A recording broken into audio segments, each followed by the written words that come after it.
Alhamdulillah wassalatu wassalamu ala rasulillah amma ba'd. Alhamdulillah, segala puji dan syukur hanya kepada Allah Subhanahu wa ta'ala. Salawat dan salam kepada Nabi kita tercinta Nabi Muhammad sallallahu alaihi wasallam. Yang kami muliakan para ustaz, para kiai, para alim ulama, tuan guru, orang tua kami, tokoh masyarakat, tokoh agama dari organisasi FKKD, betul Pak, FKKD, ketua dan seluruh pengurusnya yang kami muliakan Pak Camat, dan juga yang kami muliakan Pak Lurah Santet, betul Pak Lurah, betul Pak Lurah Santoso, tapi kata beliau panggil Pak Santet aja Pak Ustaz. Kata beliau, kalau datang ke Solo telepon saya Pak Ustaz, nanti saya siapkan hotel gratis. Alhamdulillah, terima kasih Pak Lurah. Jazakallahu khairan asal jasa. Dan juga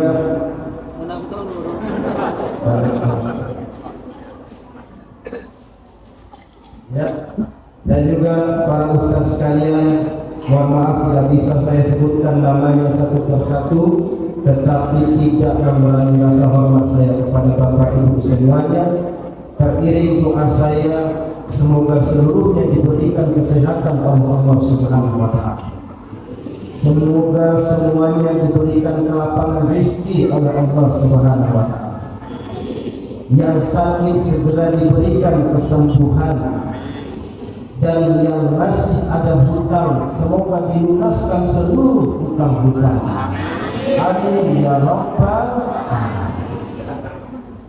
Yang paling kenceng aminnya kelihatan banyak hutang. Bapak Ibu, perkenalkan, nama saya Ahmad Faridan. Saya berasal dari Sumatera Utara.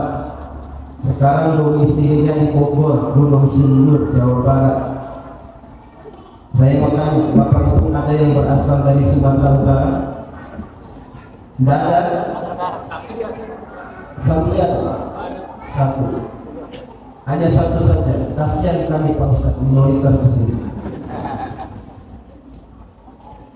Saya terlahir dari bapak seorang pendeta. Anak keempat saya dari 6 bersaudara. Saya anak keempat. Abang, kakak, dan adik saya semuanya lulusan STH. Apa itu STH? Sarjana Teologi. Abang, kakak, dan adik saya semuanya pendeta. Atas izin Allah, saya sendiri yang melenceng dari ustaz. Saya masuk Islam usia 17 tahun, kelas 3 SMA, masih remaja, usia 17 tahun, ketika itu masih imut-imut. Sekarang juga masih imut-imut, ya. Jangan bilang amin-amin, nanti saya tersinggung pulang saya. Saya masuk Islam kelas 3 SMA, usia 17 tahun. Panjang alasan saya memilih Islam. Kalau saya ceritakan Bapak Ibu, sampai jam 5 sore kita pulang. Sanggup? Sanggup sampai jam 5 sore? Saya yang tak sanggup. Maka Bapak Ibu, nanti dibagikan buku gratis. Alasan spektakuler mengapa kami memilih Islam. Gratis semuanya yang hadir. Tetapi kalau tidak cukup, mohon pengertiannya Bapak Ibu, boleh difotokopi. Misalnya hari ini dari majelis taklim A hadir sekian orang, maka cukup ambil beberapa buku, sisanya difotokopi. Supaya apa? Supaya semuanya kedapatan. Nanti Bapak Ibu bawa buku ini dibaca, jangan dijadikan bungkus gorengan. Dibaca. Maka saya masuk Islam. Kacamata. Selamat datang kacamata.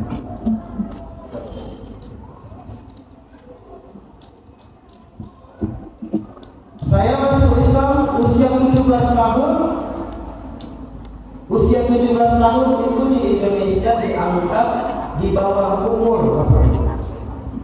Maka kalau berpindah agama di bawah umur di negara Indonesia ini harus minta izin orang tua. Lalu saya tanya kepada orang tua saya, Pak, saya mau masuk Islam. Bapak saya tersenyum. Apa kata bapak saya? Kristen, tidak enak masuk Islam. Kenapa tidak enak, Pak? Tidak bisa makan daging babi. Daging babi haram atau halal? Tapi sayang sekali ada juga orang Islam makan daging babi. Padahal itu hak. Daging babi rasanya gimana Pak? Enak atau? Enak, mungkin saya cerita. Jadi Bapak Ibu, alhamdulillah saya sudah pernah makan ya. Bapak jangan coba-coba makan Pak. Jadi bapak saya mengatakan tidak enak masuk Islam karena tidak bisa makan daging babi. Dia pikir saya bercanda mau masuk Islam. Lalu saya tanya lagi, saya katakan lagi kepada keluarga saya, Pak, saya mau masuk agama Islam. Mendengar itu Bapak Ibu, bapak saya langsung mengatakan, oke lah kalau begitu Kristen, kalau kau ingin pindah agama, maka hari ini kau keluar dari rumah. Hari ini kau diusir dari rumah, dicoret dari kartu keluarga, bukan lagi keluarga kami. Saya tidak takut. Lalu jangan saya menjawab Pak Lurah, Pak, 10 keluarga kandung mengusir saya tidak takut karena ada satu yang tidak akan pernah meninggalkan saya. Siapa Bapak Ibu? Allah Subhanahu. Bayangin Bapak Ibu, anak pendeta mengatakan selama di jalan Allah, Allah tidak akan pernah meninggalkan. Yang ngomong anak pendeta. Maka malu orang Islam yang kecil kalau keimanannya tidak lebih hebat dari saya. Padahal saya anak pendeta. Lalu saya katakan lagi kepada keluarga saya, Pak, 10 keluarga kandung mengusir saya tidak takut karena ada ribuan umat Islam yang akan menjadikan saya saudara mereka. Maka saya tanya Bapak Ibu, mau tidak menganggap saya sebagai saudara? Kemarin di Solo, Pak Lurah, saya tanya pertanyaan yang sama. Ada ibu-ibu semangat menjawab di Solo, Ustaz, jangankan jadi saudara, jadi menantu.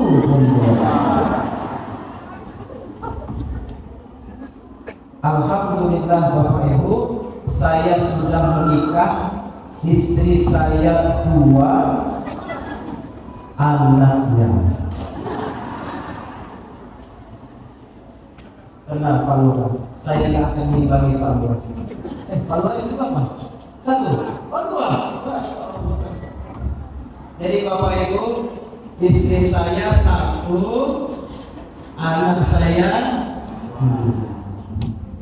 hampir saya tak boleh ceramah sama ibu-ibu. Karena ibu katanya tidak suka Ustaz berkuliah. Bu, saya mau tanya, ibu lebih senang diracun atau dimalu? Racun? Beneran?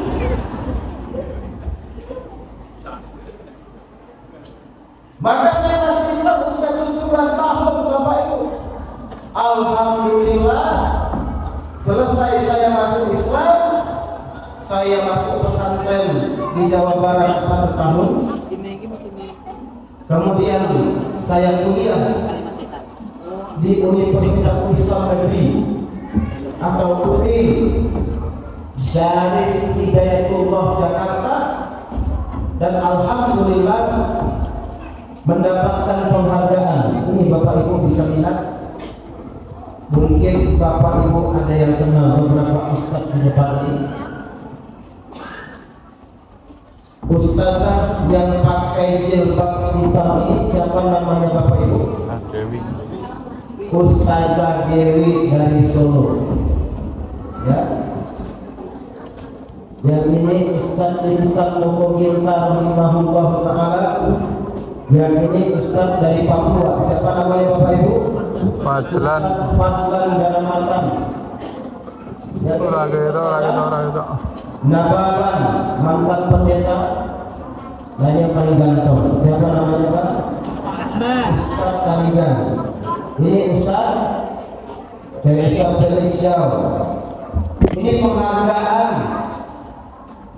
Mengapa mendapatkan penghargaan?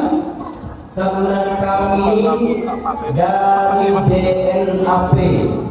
Apa itu DNAP Bapak Ibu? DNAP itu Divisi Nasional Anti Pemurtadan. Anti apa Bapak Ibu? Pemurtadan. Mengapa kami melawan pemurtadan? Karena melawan pemurtadan adalah fardu kifayah. Apa arti fardu kifayah? Kalau tidak ada yang melakukannya, berdosa seluruh umat Islam. Tetapi karena ada yang mengambil dakwah ini, maka gugurlah kewajiban umat Islam. DNAP ini adalah lembaga di bawah naungan LDK MUI Pusat. Perjuangannya berat Bapak Ibu, melawan pemurtadan. Tetapi alhamdulillah banyak orang Islam yang murtad kami kembalikan kepada Islam, dan banyak orang Kristen yang kami Islamkan. Salah satunya, silakan lihat ke depan Bapak Ibu. Ini sempat geger dan viral. Mohon maaf kalau Bapak atau Ibu yang di ujung tidak kelihatan, cukup mendengarkan apa yang saya sampaikan. Bapak Ibu pernah mendengar Haja Irene Hartono? Yang di depan ini Bapak Ibu kami Islamkan adalah pelanjut dakwahnya. Ini adalah seorang wanita calon biarawati Katolik. Kami Islamkan Bapak Ibu, dan sekarang kami sembunyikan di sebuah pesantren. Kelak dia akan menjadi ustazah yang hebat di masa depan. Takbir. Tetapi Bapak Ibu, perjuangan kami luar biasa Pak. Mengapa luar biasa? Karena pemurtadan ini sekarang sungguh masih di kampung-kampung. Ini Bapak Ibu, patung Yesus terbesar di dunia sekarang berada di Indonesia. Artinya apa Bapak Ibu? Sekarang mereka fokus untuk memurtadkan orang-orang Islam yang ada di Indonesia. Buktinya apa Bapak Ibu? Ini saya kutip dari Bible mereka. Mungkin ada yang mengatakan pemurtadan itu tidak benar. Bapak Ibu, ini saya kutip dari Bible mereka. Bible itu Alkitab atau kitab suci umat Kristen. Apa kata Bible mereka Bapak Ibu? Karena itu pergila. Pergila itu Bapak Ibu perintah. Dalam hukum fikih namanya fi'il amr. Kullu amrin wajib. Maka bagi mereka wajib. Wajibnya apa Bapak Ibu? Jadikanlah semua bangsa muridku dan baptislah mereka atas nama Bapa dan Putra dan Roh Kudus. Bapak Ibu, inilah perintah memurtadkan umat Islam. Dan sekarang apa yang mereka lakukan Bapak Ibu? Mereka membeli tanah di kampung-kampung Islam. Untuk apa dibeli tanah di kampung Islam Bapak Ibu? Dibangun gereja. Dibangun gereja Pak. Saya Saya dapat kabar di Solo sudah banyak Pak kampung Islam. Mereka beli tanah di kampung Islam, lalu mereka bangun gereja. 3 tahun yang lalu sama Pak, di Jawa Barat Pak, hampir kami itu berdarah-darah. Ada sebuah tempat di Jawa Barat Bapak Ibu, tanah 1000 meter akan dibeli gereja, akan dibangun gereja yang besar. Kami batalkan penjualannya Pak, berdarah-darah kami batalkan penjualannya. Akhirnya tanah itu tidak dibeli gereja. Alhamdulillah kami dari DNAP membeli tanah itu, dan sekarang 1000 meter tanah itu tidak berdiri gereja, tapi berdiri pesantren. Alhamdulillah. Allahu Akbar. Bu, 1000 meter tanah itu harusnya akan dibangun gereja, kami batalkan, dan sekarang terbangun pesantren. Dan bukan pesantren biasa Bapak Ibu, pesantren luar biasa. Kenapa pesantren luar biasa? Karena santrinya, semua santrinya Bapak Ibu adalah mu'allaf. Apa arti mu'allaf Bapak Ibu? Orang Kristen, orang kafir masuk Islam, maka santrinya semua adalah mu'allaf di pesantren ini Bapak Ibu. Bahkan ada santri kami di pesantren ini Bapak Ibu, di atas tanah yang harus dibangun gereja tapi sekarang terbangun pesantren. Santri kami ada di NTT, 1 tahun masuk Islam, hafal 3 juz Al-Quran, padahal baru masuk Islam. 1 tahun baru masuk Islam, hafal 3 juz Al-Quran. Saya yakin Bapak Ibu di sini juga banyak yang hafal 30 juz bahkan 40 juz. Kita tes juz jeruk. Juz apa lagi Bapak Ibu? Juz alpukat, benar. Juz apa lagi? Juz mangga. Kalau kita lanjutkan Pak, 40 sampai 50 juz.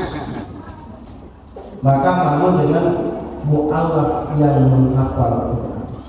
Bapak Ibu bisa lihat di depan, inilah pesantren yang awalnya akan dibangun gereja, tapi sekarang terbangun pesantren.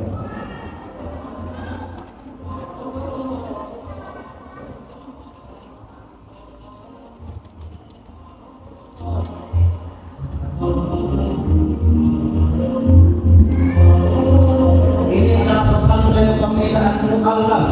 Santrinya semua mantan kafir masuk Islam Bapak Ibu, dan ada yang menghafal Quran. Takbir. Pesantren ini Bapak Ibu awalnya akan dibangun gereja, oleh pihak gereja kami batalkan, sekarang berbangun pesantren. Ini Bapak Ibu dari NTT hafal 3 juz Al-Quran baru masuk Islam 1 tahun. Ini Ustaz Ilyas RC, pengajar pesantren, hafal 30 juz Al-Quran bersama sampai Rasulullah SAW.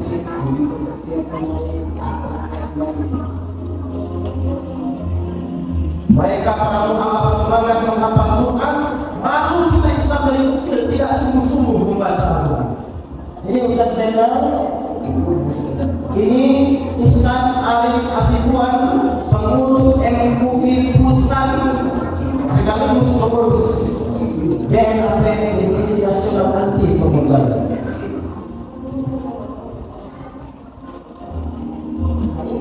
Nah, ini yang paling ganteng, jangan lama-lama Bapak Ibu. Jadi Bapak Ibu, tadi ini pesantren apa? Pesantren pembinaan mu'allaf. Mengapa pesantren mu'allaf Pak Ustaz? Karena mohon maaf, orang Islam saat ini menipu Allah Subhanahu wa ta'ala. Mengapa orang Islam menipu Allah? Kalau ditanya apakah Bapak Ibu cinta kepada agama Allah, jawabannya apa? Semua benar Pak Ustaz. Tetapi banyak di antara kita menipu Allah. Ternyata orang Islam dari kecil tidak cinta kepada agama Allah, dan akhirnya Allah pilih orang kafir untuk menjadi pejuang agama Allah di masa depan. Sekali lagi saya mau tanya, Bapak Ibu cinta tidak dengan agama Allah? Kita buktikan, Pak. Saya mau tanya, siapa di sini yang pernah melihat pembangunan gereja mereka minta sedekah di pinggir jalan? Angkat tangannya yang pernah melihat pembangunan gereja minta sedekah di pinggir jalan. Ada? Ada, Ustaz. Tapi kalau saya tanya, siapa yang pernah melihat pembangunan masjid minta sedekah di pinggir jalan?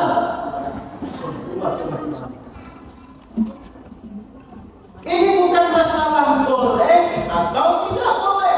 Boleh, silahkan. Tapi ini masalah kehormatan umat Islam, betul tidak? Kalau minta sedekah di pinggir jalan, masjidnya 1 tahun 2 tahun selesai, alhamdulillah. Ini sudahlah minta sedekah di pinggir jalan, 5 tahun masjid tak selesai. Di mana umat Islam? Saya, Pak, ada melihat 2010. Saya masuk Islam 2008. Saya mulai berdakwah 2010. 2010 saya ada lihat masjid 2010 pembangunan dan minta sedekah di pinggir jalan. Sekarang 2024, berapa tahun Bapak Ibu? 14 tahun pembangunan masjid tidak selesai. Di mana umat Islam? Tapi kalau membangun rumah pribadi Pak, 3 bulan selesai Bapak Ibu. Dari mana duitnya? SAN-nya sekolah. SAN-nya tambah pintar, orangnya tambah bodoh. Ternyata kita tidak cinta dengan agama. Menipu Allah. Bapak Ibu, saya menyampaikan fakta. Kalau dilihat baik-baik, saya datang kembali tidak sedikit-sedikit. Bapak saya itu punya 7 gereja.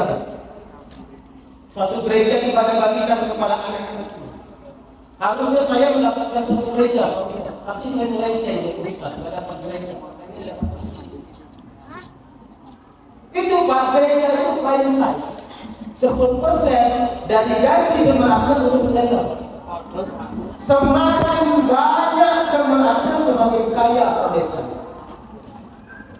Bapak saya itu Pak, Bu, kalau akan membangun gereja, dia tinggal berdiri saja di depan jemaatnya seperti ini, langsung Bapak saya mengatakan, jemaatku, kita akan membangun gereja, total dana yang dibutuhkan 1 miliar, cukup berkata seperti itu Pak. Jemaat langsung angkat tangan. Pak Pendeta, saya setuju Pak Pendeta. Pak Pendeta, saya 100 juta Pak Pendeta. Pak Pendeta, saya jual emas untuk membangun gereja Pak Pendeta. 1 minggu Bapak Ibu, 1 miliar berkumpul tanpa minta sedekah di pinggir jalan. Sekarang saya mau tanya kepada Bapak Ibu, kalau ada pelunasan tanah yang akan dibangun masjid, dibutuhkan 200 juta, kira-kira bisa tidak kita kumpulkan siang hari ini? Bisa tidak Bapak Ibu? Tidak berani Pak.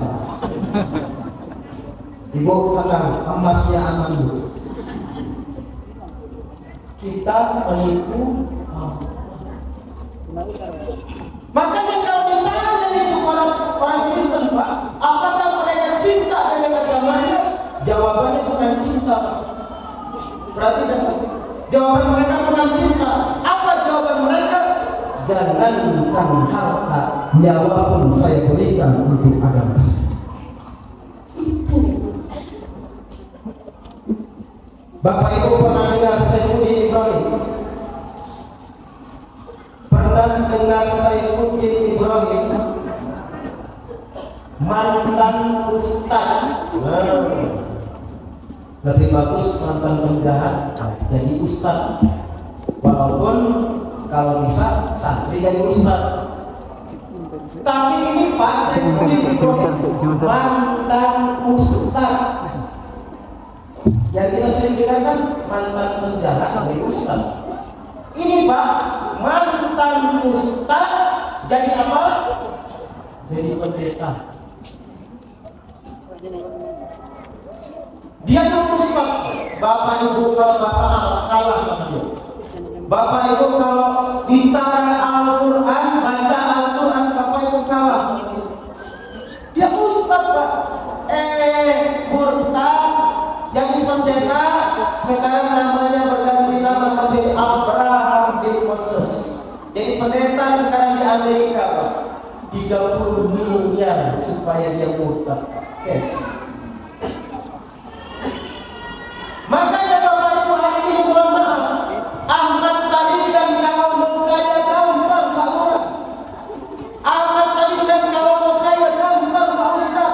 Hari ini saya dibawa 10 miliar kalau saya mau. Cash sudah 10.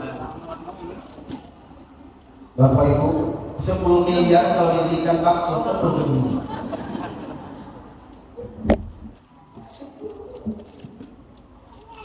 Bapak Ibu bisa lihat di depan. Ini saya ceramah di mana Bapak Ibu? Di TV One. Saya juga berceramah di Trans 7, beberapa televisi swasta. Tetapi saya tidak ceramah lagi di televisi. Kenapa?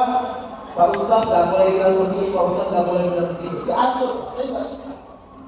Lalu kalau ceramah pakai bedak, pakai make up, saya lakukan lagi. Saya tidak mau pakai make up. Nanti nggak tak dibilang di sana begitu. Bodoh amat. Saya 2010 sudah ceramah di TV. Saya menceramah di selusi Majelis Ulama Indonesia Pusat. Saya tidak boleh tapek, itu ceramah 15 menit 1 juta. Saya ceramah di beberapa masjid BUMN. Bapak Ibu, saya mulai ceramah 2010. Sekarang 2024, 14 tahun saya ceramah. Saya mau tanya kepada Bapak Ibu, kalau saya mau, bisa tidak saya beli satu mobil? Bisa tidak Bapak Ibu? Berapa satu mobil? 90 juta dapat. Tapi mohon maaf Pak Lurah, mohon maaf Pak Camat, Ahmad Tarigan sampai hari ini satu mobil pun tidak punya. Ahmad Tarigan sampai hari ini Bapak Ibu sejengkal tanah pun tidak punya. Saya Pak tadi naik mobil Fortuner dari Jakarta, itu mobilnya dikasih Bapak Ibu. Pak Lurah, saya 2 kali dikasih mobil, dipaksa saya terima mobil. Mobil pertama kali ya terparkir di depan rumah saya Bapak Ibu hanya 1 bulan. Mengapa? Dijual. Kenapa dijual? Pertama, saya kalau di Jakarta itu lebih senang ceramah naik motor atau naik MRT. Bisa selesai subuh, siang, duha, isya. Nggak kekejar naik mobil, macetnya minta ampun Jakarta. Yang kedua, istri saya lebih senang Pak Lurah itu kalau jalan-jalan naik motor, lebih romantis katanya. Lalu apa kata istri saya? Bang, mobilnya kan tidak dipakai, jual mobilnya, sampaikan kepada Pak Haji yang memberikan mobil, mobilnya kita jual, hasil penjualan mobil membangun musola pesantren mualaf tadi Pak. Jual. Bu, saya mau tanya, Ibu, suami Ibu dapat hadiah motor, nggak usah mobil. Dikasih hadiah motor sama Pak Lurah. Lalu beranikah Ibu mengatakan kepada suami, Bang, mobilnya dijual saja untuk membangun masjid, motornya dijual saja untuk membangun masjid. Berani tidak bilang begini? Gak ada yang berani. Pas sakit ini. Apa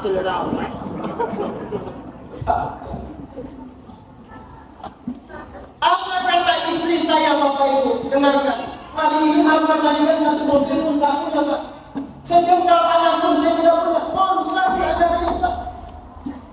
Kontrak saya sampai hari ini.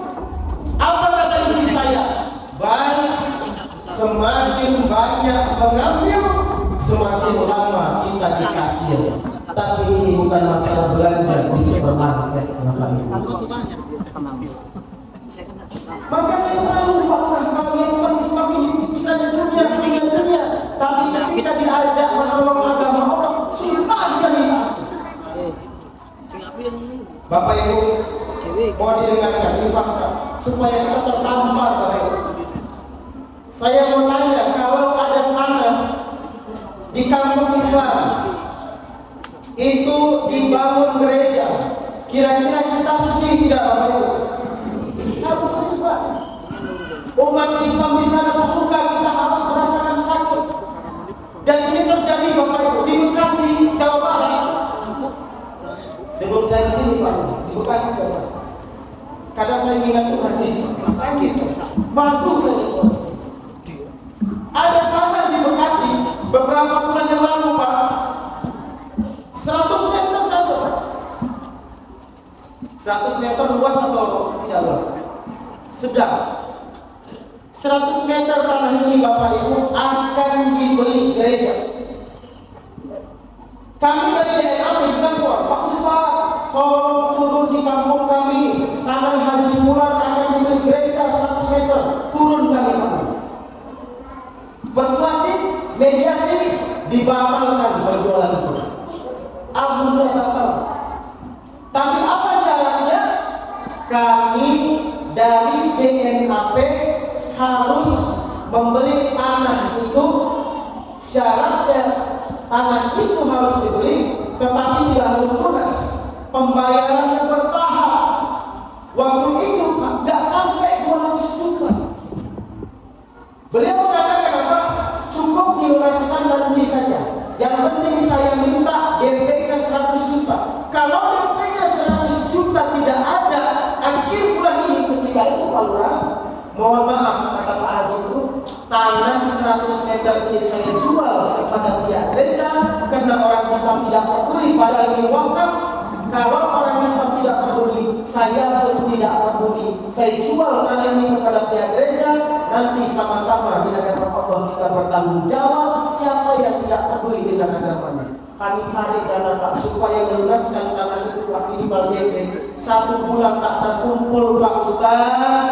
Tanah itu sekarang sudah berdiri kering. Dosa seluruh umat Islam.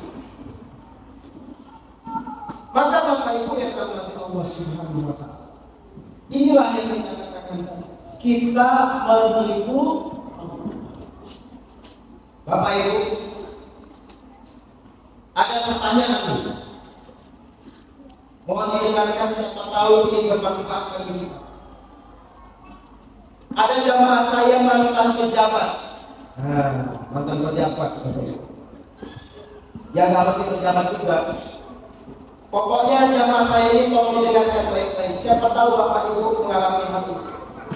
Jamaah saya mantan pejabat kepengen menolong agama Allah, dia sedih.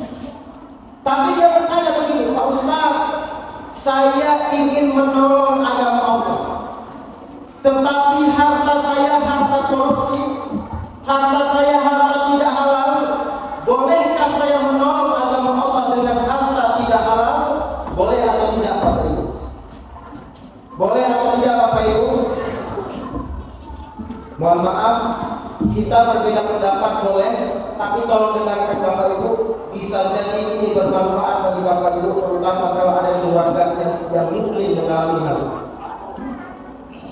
Pak, kalau ada ustaz yang mengatakan tidak boleh menolong agama Allah dengan harta haram, tidak boleh menolong agama Allah dengan harta korupsi, maka wajar pejabat-pejabat yang korupsi memakai hartanya dia nikmati sendiri.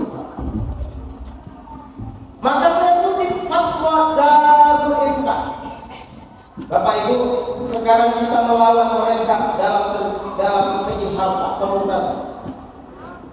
Apa saya kutip fatwa Darul Ifta? Dengarkan baik-baik Bapak Ibu. Apa itu Darul Ifta? Darul Ifta itu Bapak Ibu, kalau di Indonesia Majelis Ulama di Indonesia, kalau di Mesir namanya Darul Ifta. Salah satu muftinya Syekh Ali Jum'ah. Apa fatwanya Bapak Ibu? Dengarkan baik-baik. Siapa yang di rumahnya masih ada harta haram, siapa di rumahnya masih ada harta tidak halal, deposito bank, bunga bank, deposito, korupsi, main proyek nggak jelas, segala macam. Maka siapa yang di rumahnya masih ada harta tidak halal, dia makan harta itu, dosanya dua Bapak Ibu. Yang pertama, dosa cara dia mendapatkannya, jelas, korupsi.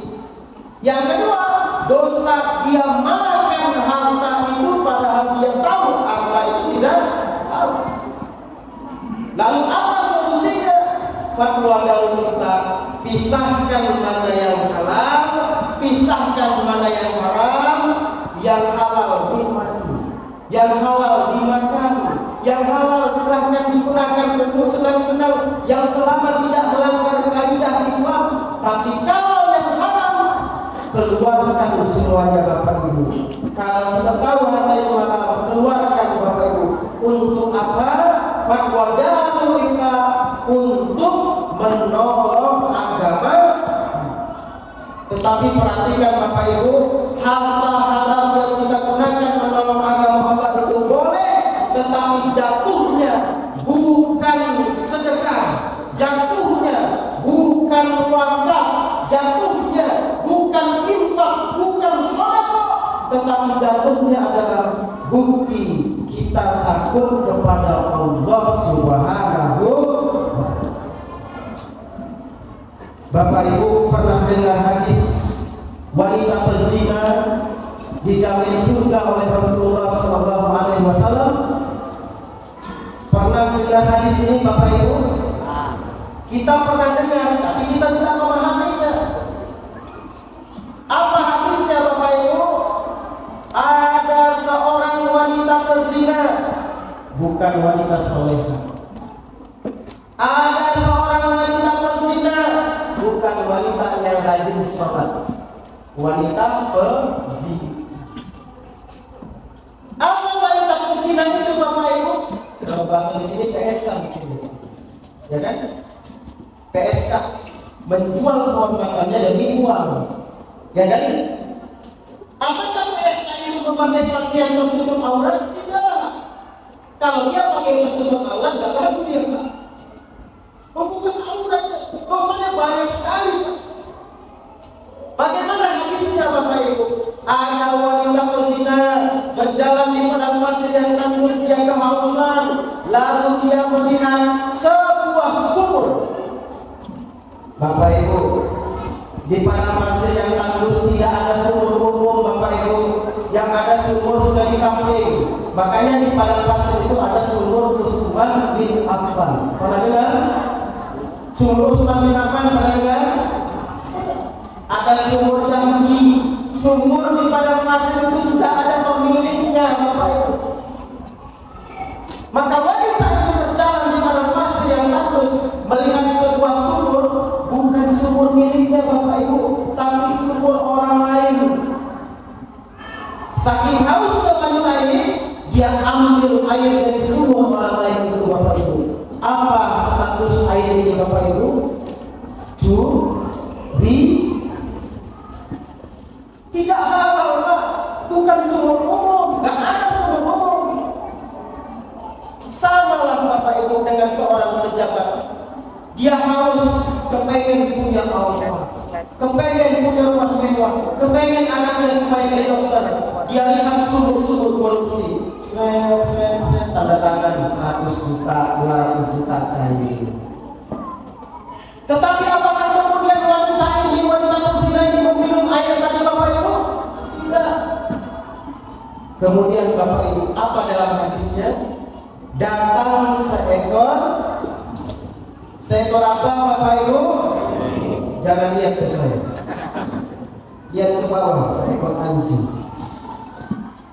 Bapak Ibu, anjing itu dalam mazhab Imam Asy-Syafi'i kering dan basahnya najis. Dalam mazhab lain dikatakan basahnya najis, keringnya tidak. Dalam mazhab Imam Asy-Syafi'i kering dan basahnya. Apakah kemudian wanita ini mengatakan, "Hus, pergi hewan najis," lalu dihidupnya air itu? Apakah seperti itu Bapak Ibu? Apa yang dilakukan wanita ini Bapak Ibu? Semuanya air curian itu dia berikan kepada hewan najis, bukan dia berikan kepada sang pencipta, bukan dia berikan kepada penghafal Quran, tetapi dia berikan kepada hewan najis. Semuanya dia berikan kepada hewan najis. Lalu anjing itu hilang hausnya. Apa kata Nabi dalam hadis tersebut Bapak Ibu? Walahal jannah. Apa artinya Bapak Ibu? Dia masuk Allah. Dengarkan dengan hati Pak. Dengarkan dengan iman Bapak Ibu.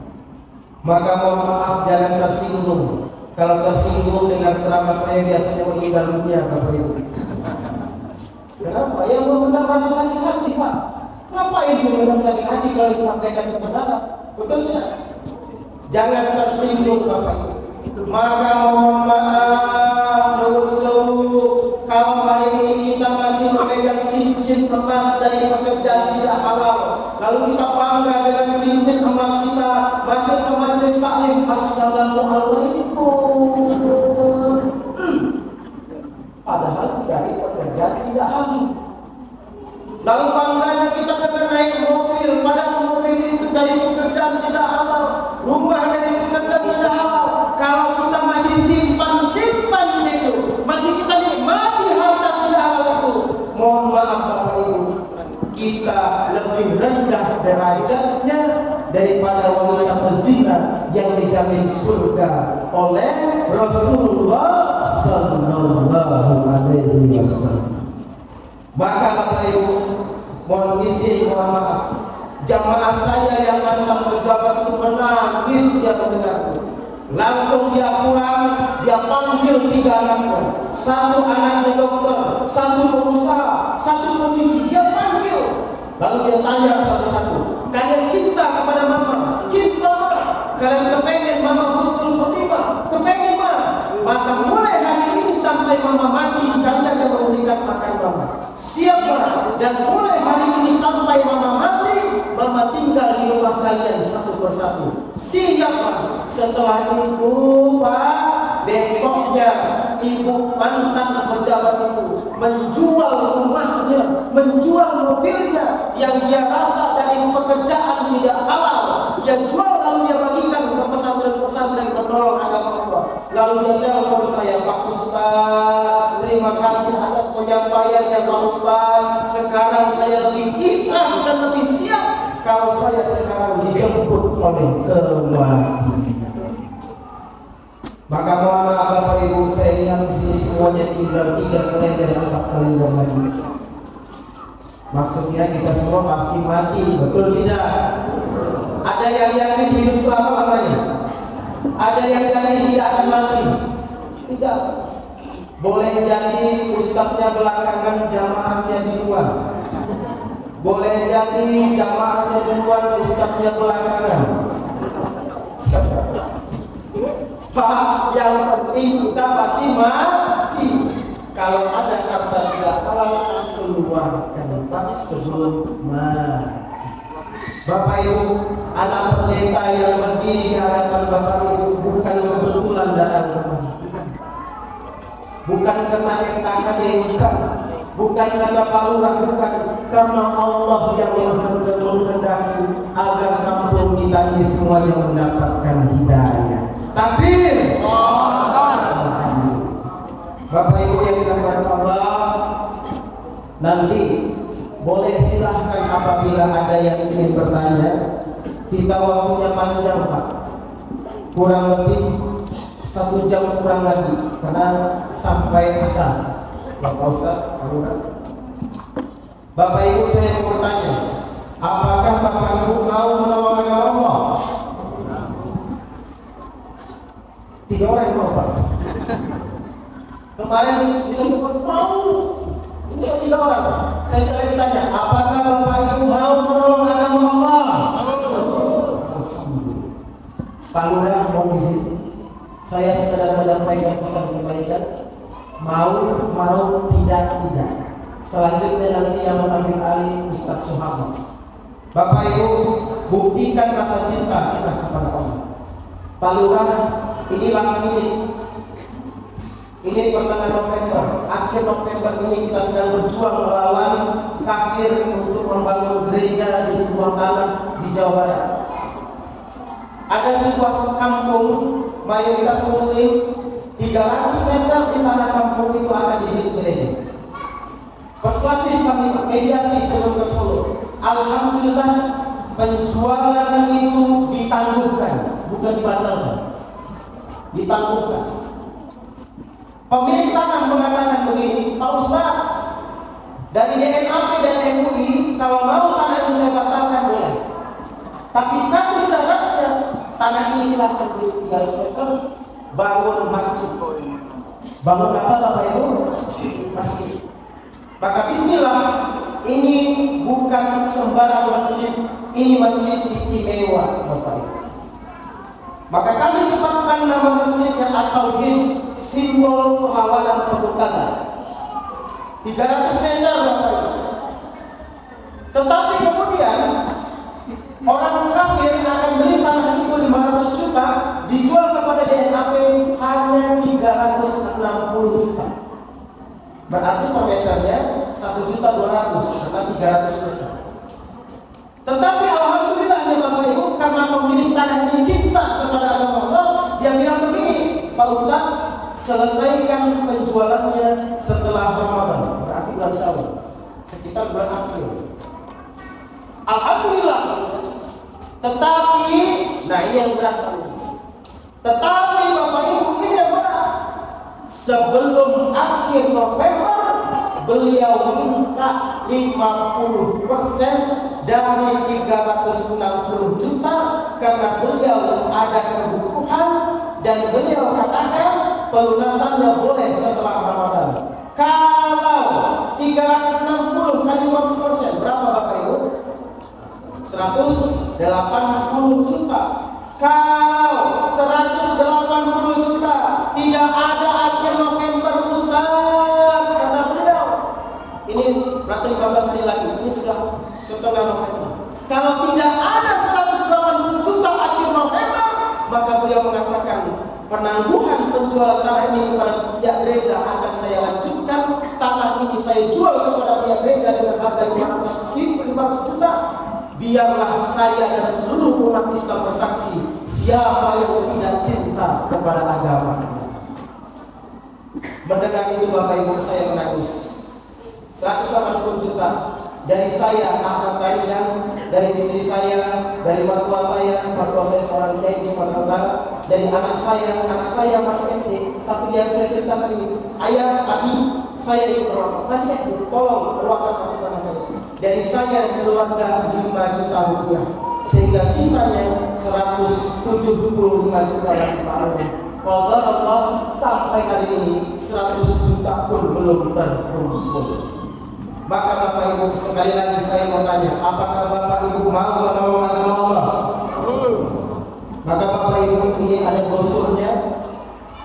175 juta lagi, karena 5 jutanya dari Ahmad Tarigan dan keluarga. Bukan dia, bukan sombong, tetapi Ahmad Tarigan anak pendeta selalu memulai sebelum mengajak. Maka saya sudah memulai anak pendeta 5 juta, harusnya umat Islam lebih semangat lagi. Maka saya serahkan kepada Pak Sumarno. Bismillah Pak Sumarno, terkumpul maksimal di tempat ini. Silahkan Pak Sumarno.